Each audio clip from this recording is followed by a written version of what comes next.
Ah, hi. It is. I am back from the dead a little bit. I apologize for the poor camera quality. Um, I'm in Florida. You know, taking uh, I'm on vacation right now. So, uh, you know, I'm in my mother's house. so, but yeah, there are some things that I definitely wanted to talk about. Uh, and I think it's perfect timing to talk about this actually because uh, it's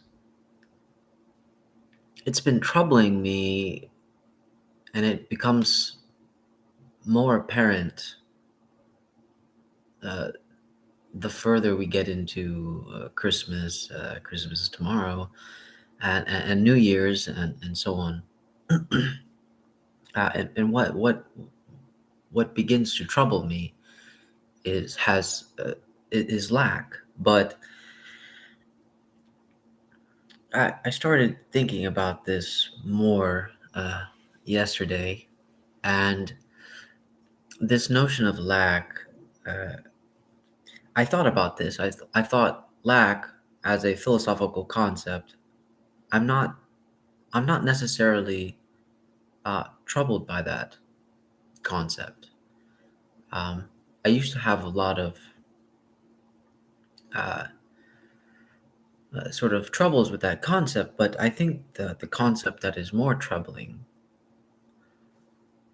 is lack as an unconscious agreement, if that makes any sense.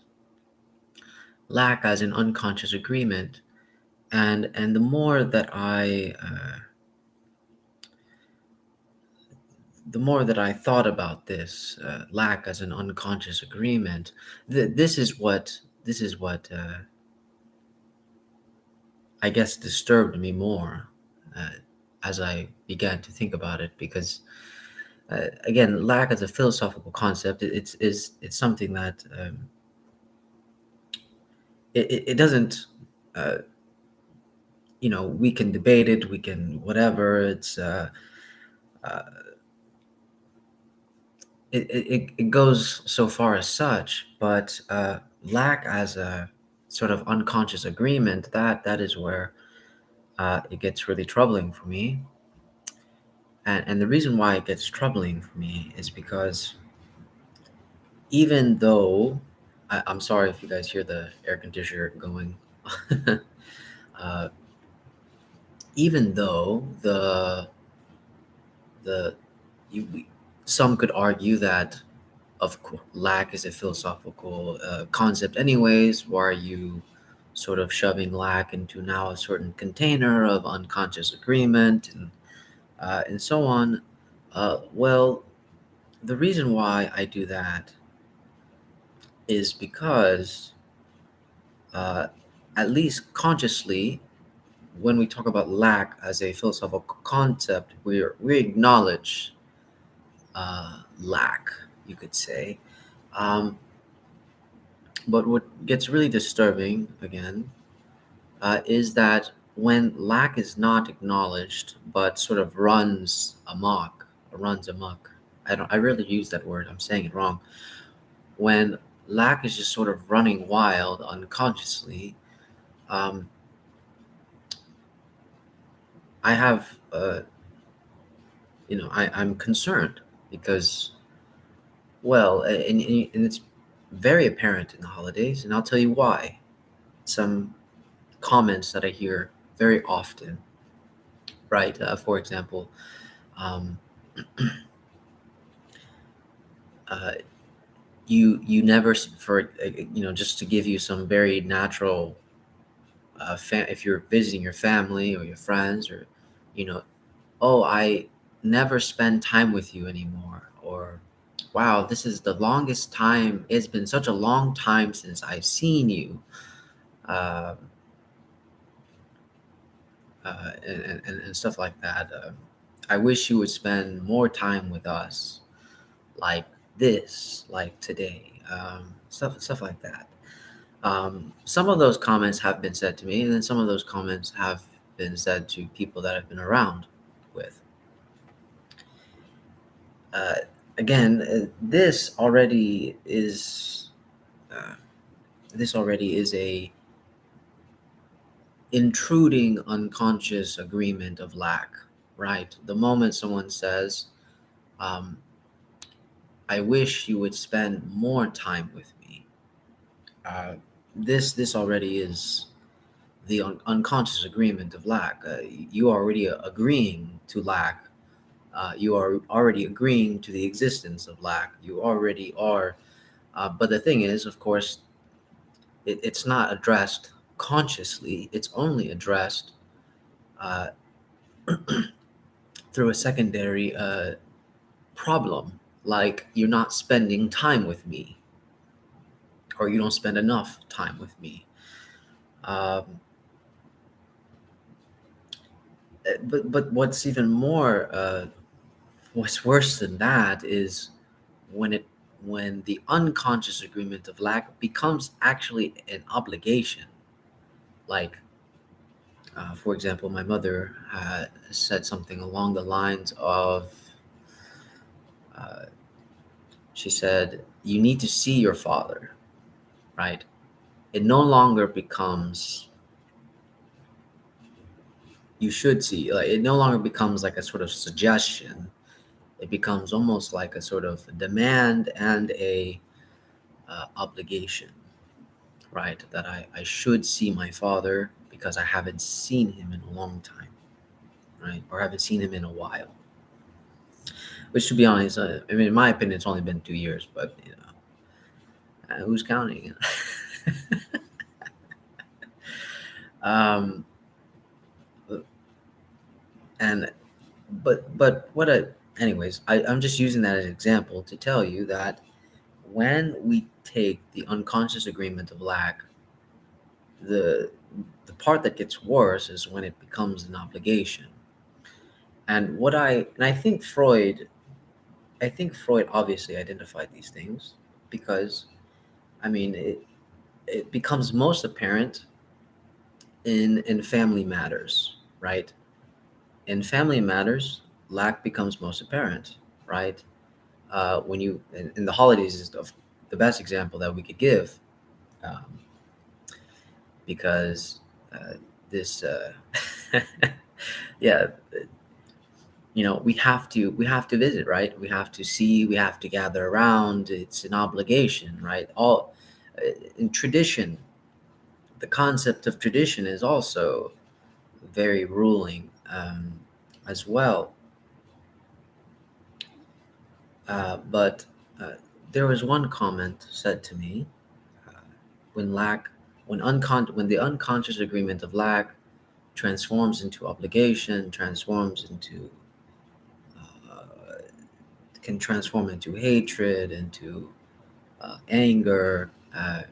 This is uh, uh, again very troubling to me when we agree unconsciously to lack.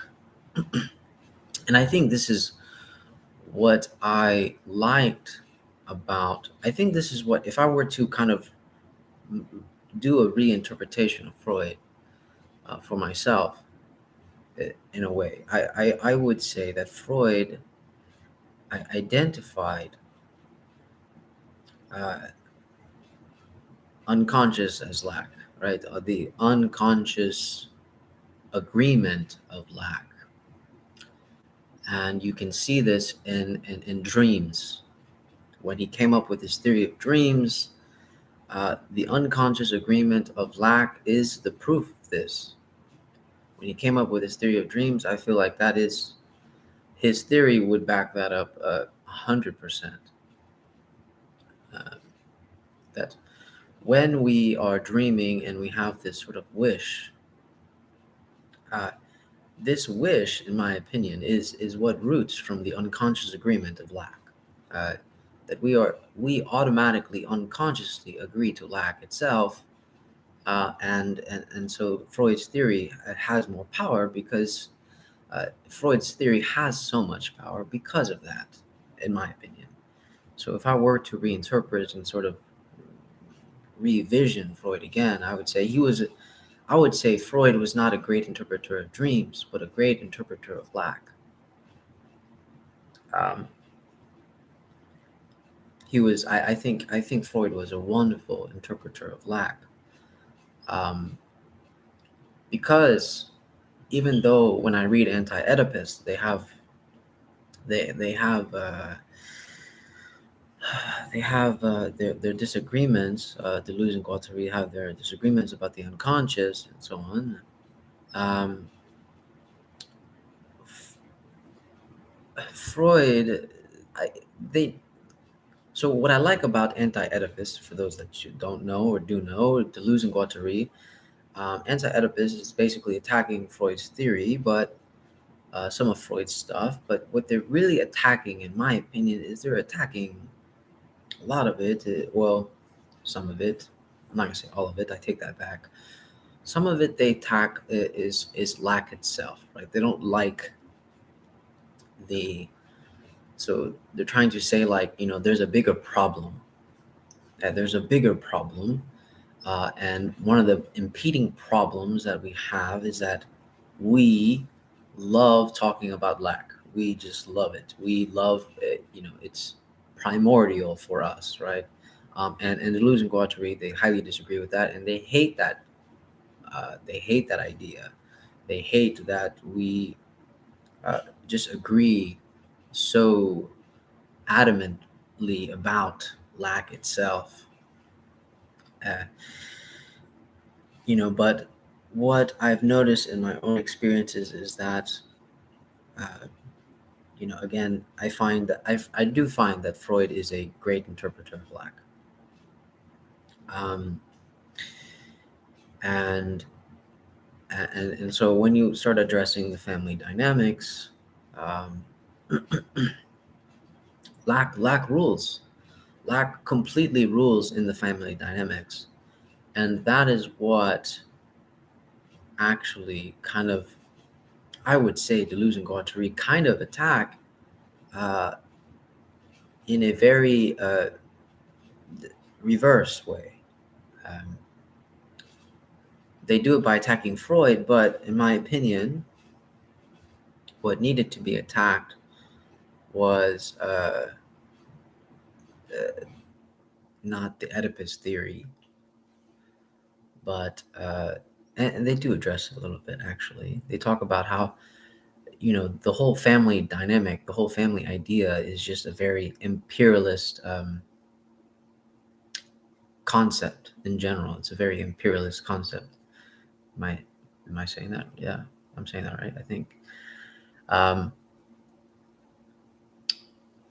it's just you know, um, but again, this is the trouble with lives. I mean, with streaming on live is that you don't really have enough.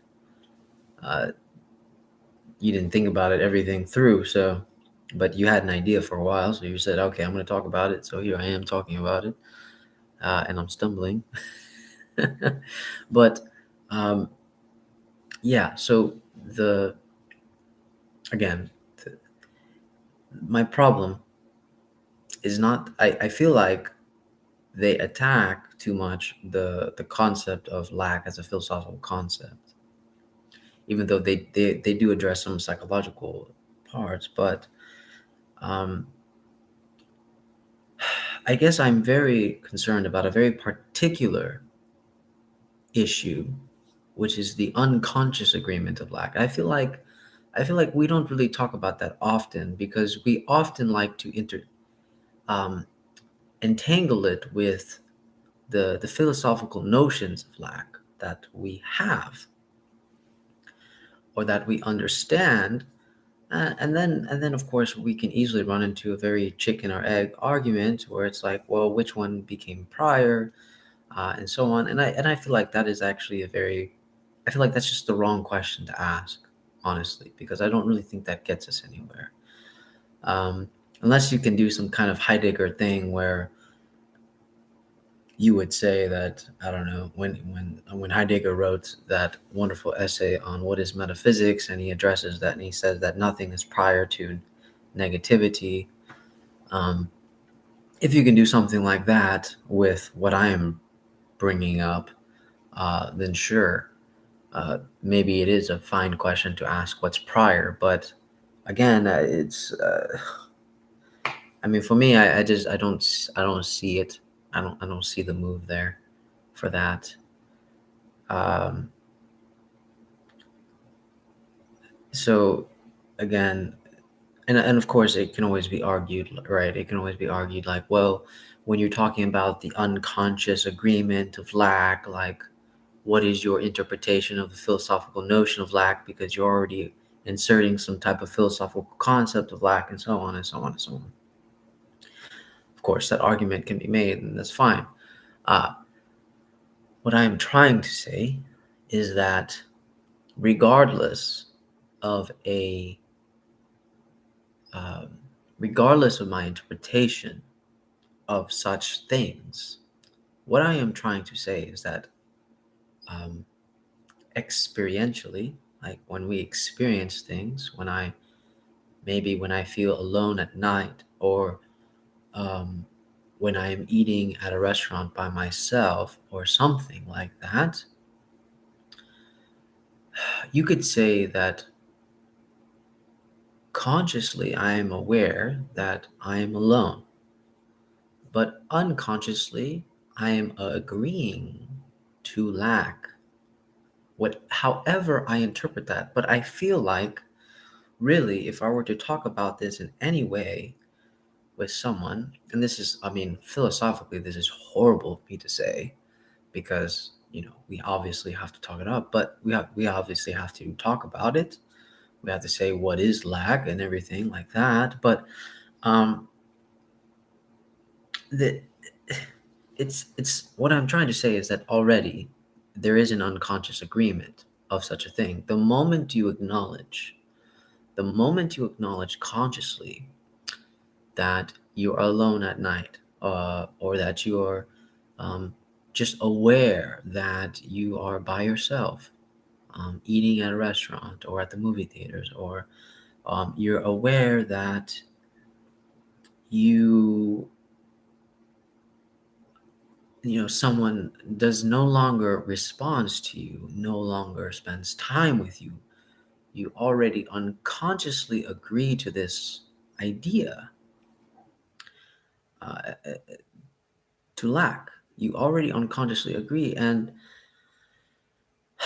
I have problems with that unconscious agreement, because what seems to arise from that unconscious agreement is sort of, well, it sort of arises something that is opposite from love, opposite of love itself. Um, and it's such a funny position to be in when someone says, well, they didn't get enough attention, you know. Um, but attention is a I don't want to go into the concept of attention either. I don't want to go into that. We'll be here all day. I mean, if you guys want to watch me talk all day, sure. But um, again, it's it's a wormhole if we address the idea of attention. But this concept of philosophical lack versus the unconscious agreement of lack, which maybe I should have put that in the title, but it gets very long. So hey, uh, anyways, what I'm trying to say is that this easily becomes the opposite of love. And of course, we can go into that wormhole too about what is love and all that stuff. But the thing is, funny enough,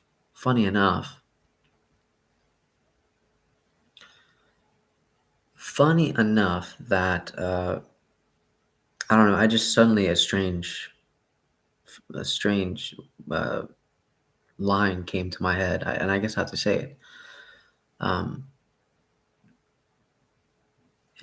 the question that arose in my mind was, what if love is lack? What if lack and love are the same thing? Uh, I'm sorry, I have to just say that line. That was a line that just arrives in my head. Uh, I don't know why, but I felt like saying it. So I don't know what to say about that specific line, but do with it as you want to do with it. um, but yeah, I do feel like uh, the unconscious agreement of lack is very dangerous. It's a very dangerous thing because now you get the concept of that wonderful meme from Fast and the Furious where Dominic Toretto is like, "What are you doing, Dominic?" He's like, "Because family. That's why. It's because of family. It's because you're family." Um, but see, that's already an implied obligation that roots from the unconscious agreement of lack.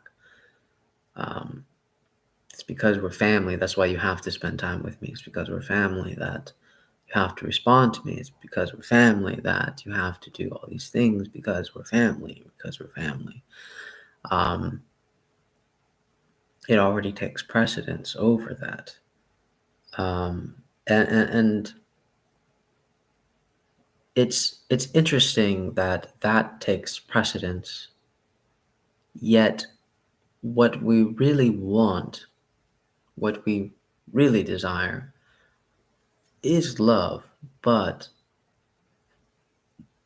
it's almost as if it's almost as if the unconscious agreement of lack has been the I'm going to use Freud's terms here. The first primary repression, the first defense against what love, uh, the first time love disappointed, the first time love disappointed us. I feel like the first time love disappointed us, that is when the primary repression kicked in, the famous first defense mechanism, which I will call the unconscious agreement of lack, and so on, right? And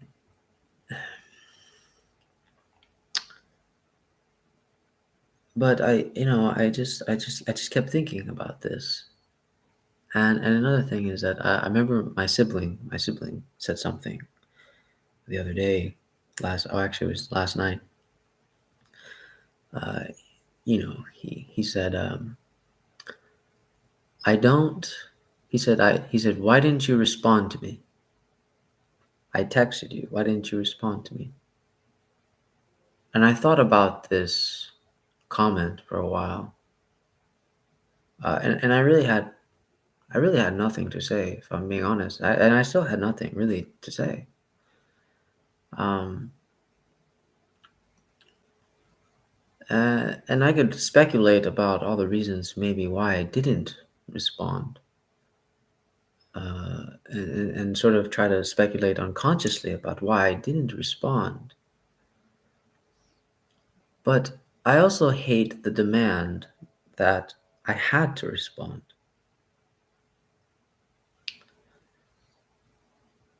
It's like I hate the idea that one has to respond, one has to do something to prove your love. And I feel like when someone says that to me, it's very reminiscent of someone saying the same thing, same along the lines of, prove your love to me, prove that you love me, so you will respond. Prove that you love me, and if you don't respond, then you don't love me. Um,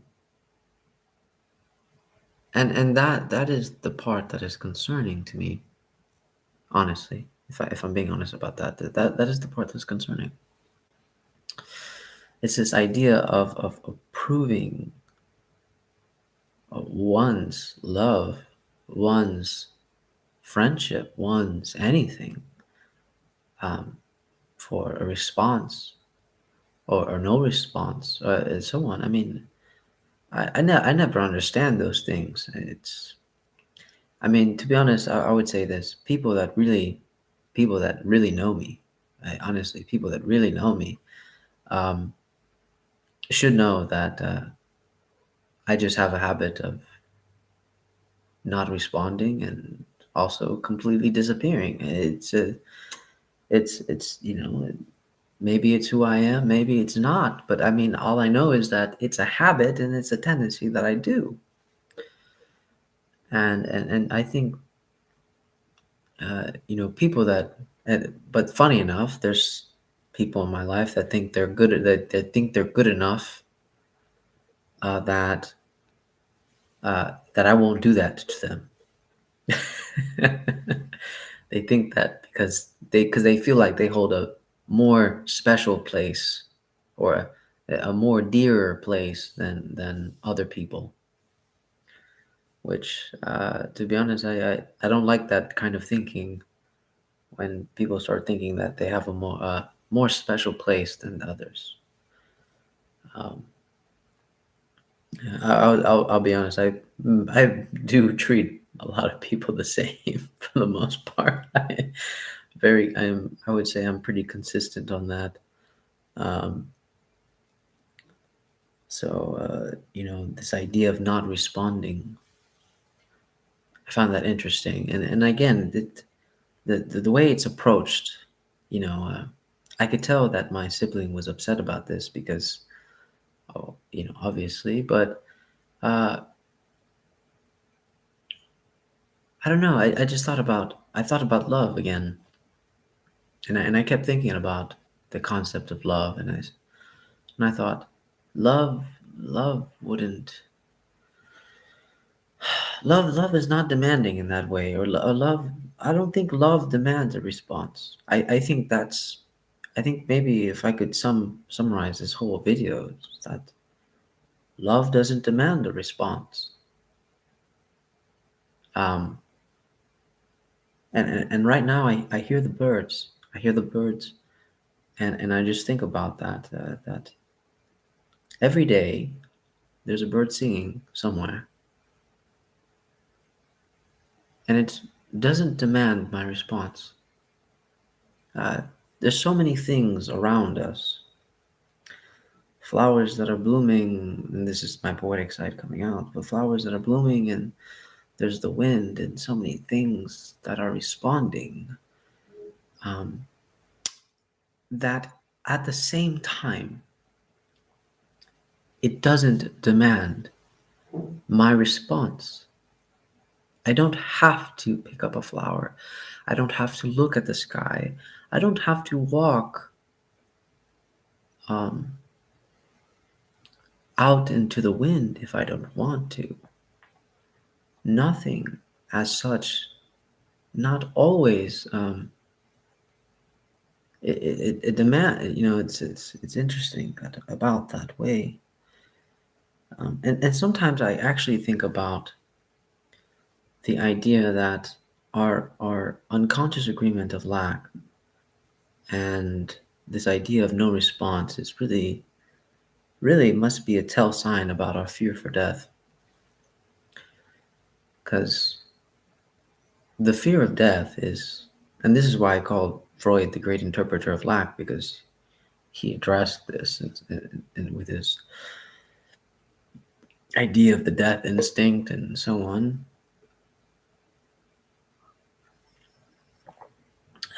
And I mean, death is the ultimate no response, isn't it? Right? It's the ultimate no. And sometimes I think about death and I think, wow, that would be uh, such a pleasurable moment, because then I would have no one to have any obligation to, or no one to guilt me into some kind of obligation for anything.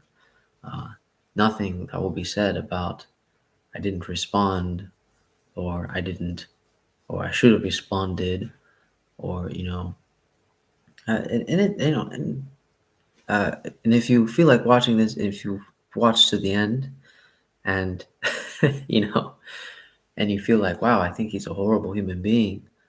Uh, yeah, I mean, that could be too. That could be true too. That could be too. That could be true, but I think I was trying to combine like two. I was like, that could be two, but but that works. That works. That's fine. That works. But yeah, it could be true. Maybe I am a horrible human being. Um, but I guess for me, it's a matter of what's more, what's worse, what's more horrible. The fact that we demand responses, or the fact that I sometimes choose not to respond, and then I have to fall into an ethical, moral framework where now I am perceived as a horrible human being for not responding, and so on, uh, or that I'm inconsiderate, and all these things. Um, and again, I'm not arguing against these points. I mean, again, it could all be true. However, uh, it's once we accept this, the once we accept this, right? If you accept the idea that I am a horrible human being, or that I have, or that because I choose not to respond, or because I do certain things that just are simply just inconsiderate, or ill mannered of me, um, this again falls into the unconscious agreement of lack. And at the same time, it's like uh, it, it's interesting how the lack itself already turns into a debt. It's like when someone says you didn't respond to me. There's so many things simultaneously happening in that same statement, right? One, it's a demand, but at the same time, it's also a reminder of your debt, right? Like you didn't. It's almost like somebody come up to you and say, "You never paid me for that one time I bought your meal." And it's again the feeling that unconscious agreement of lack, that I feel like it gets very dangerous, because uh, then where is room for love in this framework? Where is room for love in this whole idea? Um, because I still believe. I mean, there's a part of me that really believes still, maybe naively, that love is without obligation. Love comes without demand and obligations. Uh, I think my favorite is when I would have an email exchange with Dawood, and Dawood. I hope you do get a chance to watch this. So when I have like an email exchange with Dawood, he always tells me, he always gently reminds me. He says, "You don't have to respond if you don't want to respond." He's like, "You can read this entire message, right? This entire email that he sends me." And sometimes we write quite lengthy emails to each other. And he will say, towards the end, he says, "And you don't have to respond to this if you don't want to." you know. And I have several friends that do this, right? They acknowledge this whole thing about what another example is Michelle. Michelle will do, she'll tell me, she'll give me like a load, a boatload of voice messages sharing with me about her philosophical concept that she wants to share, and she's hoping that I will respond to some degree. But at the same time, she says, um, you don't have to respond.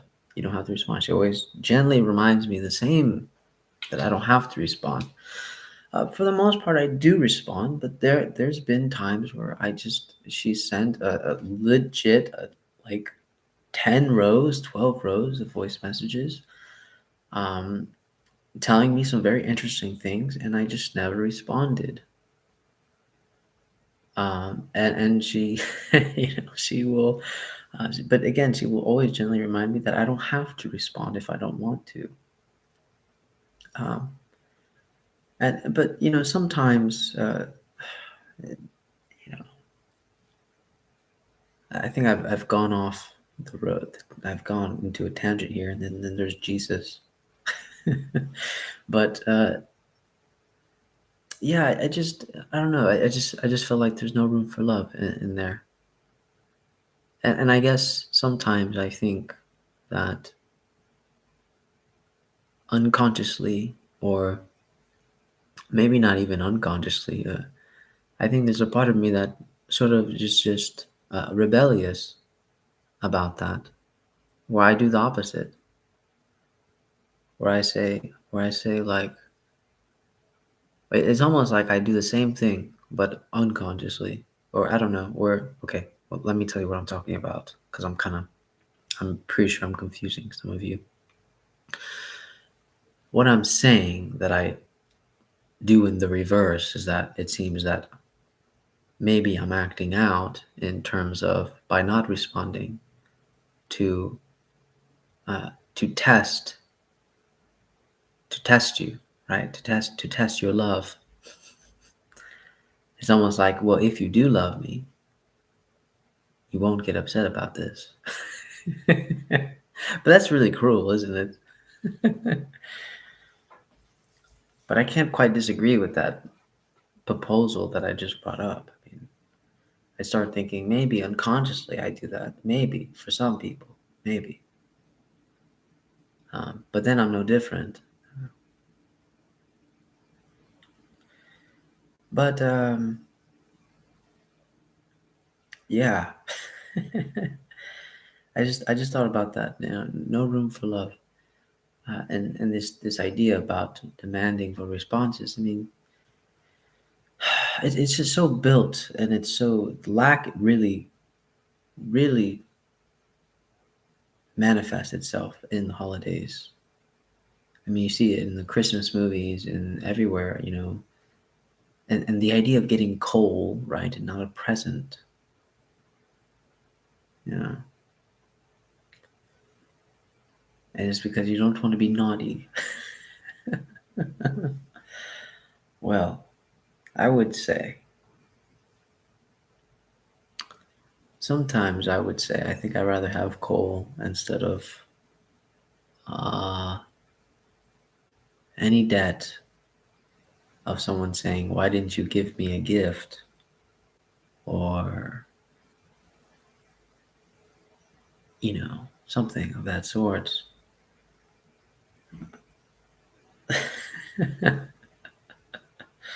Oh man. But, you know, again, the unconscious agreement. Anyways, I think I've strayed far enough. I got a little bit personal there, but,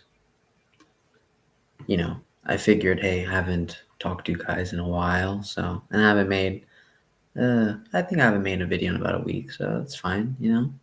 It's a good 40-minute talk, roughly. And yeah, so just a little quick update. I've been playing chess, taking a break from reading, taking a break from writing, a lot of things. But again, for those of you that have read my one piece about, um, uh, was it invisible work? This is what it is. I mean, I'm still working in some fashion, of course, just not the way that uh, society would accept. But yeah, I have been working. Don't get fooled by that. I have been working, just not the way I typically work. But yes, I've been playing lots of chess. I've been improving a lot. I've improved my rating about about almost 400 points now. So that's a big leap, but I think that's really a big leap because I'm literally just actually finally hammering down the fundamentals, and finally got myself a nice new travel chessboard and stuff, and bought myself some like chess books, and really just trying to hammer down some essential fundamentals. I think my goal is to get 1,000 rating. I think it's definitely within grasp. I think it's definitely possible. So right now I'm about, yeah, uh, right now I'm about 600, 610 right now. I'm 610 right now, which is a great improvement considering I think I was like 253. Um, but really, I think I think 253 was never really my true rating because I just lost a lot of games because of time control, really. So then I switched it over to the 15 minutes, and I started winning some and then losing some, and I was climbing here and there a little bit, but I realized that actually I needed a longer time control, and then once I started hammering down the fundamentals and doing puzzles, I just started climbing really fast after that. It just, you know, just really just, I mean, at this point, I realized like I don't even need to be really a real genius. I just need to just practice essential fundamentals, and then we're good. That's it. So that's the little side update um, with everything else. But I think that's it. I talked about lack. There's the philosophical lack, philosophical, uh, and well, actually, I didn't talk much about philosophical lack, but because I feel like in the social circles we talk about it philosophically all the time. But the unconscious agreement of lack, that is the worrisome issue, and how I called Freud the great interpreter of lack. I feel like that's still really true, and there's much to I think there's still much to uncover there. But if you've watched it all the way through, congratulations. I admire you because I don't think even I can sit through a 42-minute conversation. It's really painful for me, honestly. And I love my friends that make content, but it's still really painful. It's just really painful for me. Like, honestly, it's really painful. Like, it's just psychologically painful for me just to sit there and watch something for like 42 minutes, unless it's like an anime or something, you know? But yeah. So I admire my friends that can watch it all the way through, and then at the same time, I don't blame them if they only watch 20 minutes of it. So, because I'm like, yeah, I probably could only watch 20 minutes of my own, so it's okay. Oh yeah, absolutely. My mom's house is like, I always take selfies, especially for the Jesus photo bomb. I love it because my mom is very religious. So, fiction help us deal with the lack. Yes, yes, it does. Yes, it does. Um, I know you just came in, Cadell, so I was talking about. Maybe I'll give you a quick summary as part of the video already. Uh, so, my one of my main gripes was not lack as the philosophical concept that we always talk about, but um, lack as the sort of unconscious agreement. And you see this very apparent in the holidays, right? Very famous comments like, you don't spend time with me, you should spend time with the family more, why didn't you reply to me, stuff like that. These are very conscious acts but very unconscious agreements to lack itself. um, and I thought it was a very purposeful talk to talk about, because everyone talks about how the holidays can be also very depressing, and so on, but it's like this unconscious agreement to lack I find more concerning, because what it evolves into is obligation and demand. And then I kept thinking about, well, where is this idea of room for love, right? Where is the space for love in this type of a scheme of agreement? Because I mean, it's like at that point, it's like we are demanding love, but at the same time, when we have this unconscious agreement of lack, uh, I feel like there is no room for love to exist uh, in that agreement. This demand for it's almost like when someone says, "You didn't respond to me." Uh, this this is so. This is like saying, "Prove your love to me. If you respond to me, you will prove your love to me." And it's almost like every this idea that kind of goes into certain obligations really does something. So let me see.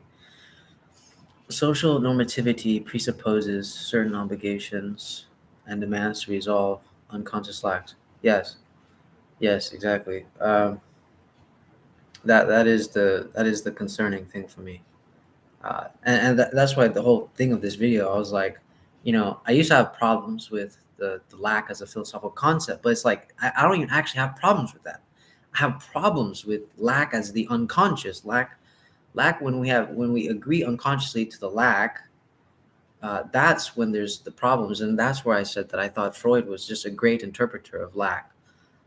The whole idea of the theory of dreams, I mean, that's why it had so much power in the first place, is because unconsciously we're already agreeing to lack, right? That's why we have wishes in our dreams, if we take Freud's dreams theory seriously. But I think it's just a great interpretation of lack. uh, and that's what I talked about in some of the videos as well. uh, but yeah, and I just keep thinking about how does one, I didn't quite get through it in the video, but I was thinking about how does one transform. This is something I'm thinking now. How does someone transform an unconscious agreement of lack into love? How can we make it to where these certain obligations are a response is no longer demanded? We're always demanding a response, and I think that is where we already unconsciously agree to lack when we're demanding a response. You know, and that troubles me. Uh, I've been experiencing this all in the holidays. It's like, oh, you should spend time here. You should. Why aren't you doing this? Why didn't you respond to me? I've been hearing it to my, from other people to me, and then I hear it from other people that I'm around with that have said it to other people. It's like, the holidays is just a virus of unconscious agreement to lack, and everyone's trying to resolve it. But then it consciously comes out as if like you don't love your family or something, or love other people. So I don't know. Um, but yeah, I was thinking. I said earlier that I was like, I don't know if I'm naive, but I feel like love doesn't really demand a response, uh, and so on. Love doesn't demand a response, and I feel like that's almost like the very counter thing. Holidays as a virus of unconscious agreement. Yeah. I don't know. That is absolutely, it's riddled with it. Riddled. It's riddled with it. Absolutely riddled with it. It's crazy. I was like, wow. Um, okay. I was like, because I've been thinking about this for the past couple days now, and I was like, okay, well, it looks like I need to talk about this because I'm about to get caught in this virus too. uh, I agree with your views on love. These problems bring me to the challenge of absolute knowing. Oh, yes. Yeah. Mm. Hmm. Yeah, maybe you can uh, talk to me about that. Yeah. Yeah, that would be nice if you did a video about that. That would be nice, actually, because that would help me. Uh, I've been thinking about. Ironically enough, I have been thinking about Hegel again. Ironically enough, I've been thinking about Hegel again. I was like, the most Hegelian thing I could have ever been has been anti-Hegelian. That would be the most Hegelian thing ever. uh, just go on with the timeline. But let's see. Self, other, identity, difference, capable of withstanding the gap, or asymmetry with the others as difference. Okay. Hmm. Identity and difference. Identity, yeah. Identity is a big one. But it reminds me, I know you're not probably talking about the identity that, um, well, actually, you might be, but it does remind me about just the identity of being like a family member, right? Just the identity of being a brother or a sister, a parent, and so on. It's like you already, this is the danger already, like you already, because of your role, because of this role, you're already agreeing to the unconscious, this agreement of lack, of just like, well, I'm your father, so I have to basically love you, or something like that, of that nature, which is interesting because the whole village concept just got completely eradicated somehow, which I'm pretty sure you know how, but uh, or I can't imagine if I was like actually born in a village where I couldn't really, where my father was more secondary than anything, um, how much of a difference that would have made, instead of looking at one specific role as the primary holder of all my lacks, right? Uh, I feel like that is one of the biggest issues, is that we look at one person as the primary holder of all our lacks. This one person did this to me. That's why I'm like this, because they didn't give me the love, they didn't give me the intention, and so on and so on. Maybe that was not. Okay, so let's see. Son, mother, identity, and difference. Oh, okay, I got you. You identify as the son, the difference is the mother. Okay. A son who can withstand the unconscious demands of the mother without giving in to them, but seeing the gap, loving the gap where the demand springs forth. Okay, yeah, I agree with that. I agree with that. Loving the gap. Yeah, I do like that idea of, it's almost like loving lack, actually, where really it's like, to resolve this unconscious agreement to lack, you have to not uh, do this sort of projection, interjection kind of bullshit, but you have to love the lack. That is the real learning. That is the real demanding. That is probably the only response needed. It is loving this life, knowing that you will always be in this position, or knowing that you are in this position always, um, where you love the gap, you love the lack, that you can't be satisfied. It actually reminds me, ironically enough, it actually reminds me of a conversation I had with my mother, where she was telling me about my stepfather, and she told me a story. She said, one day I asked your stepfather, before they got divorced. She said, "I'm never gonna make you happy, am I?" And he said, "No." And so this is really interesting about the whole thing, about this futile thing of just, we cannot be satisfied ever fully, but loving that gap. Absolute knowing can be in the game without supporting it or giving into it. Can be in the game without supporting it or giving into it. Are you talking about? Are we talking about lack for this?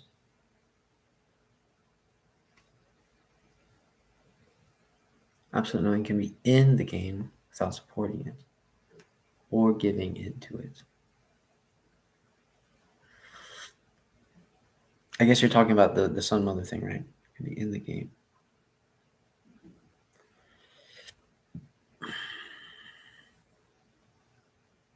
Oh yeah, because I just have to read the previous. Okay. Can withstand the unconscious demands of the mother without giving in to them.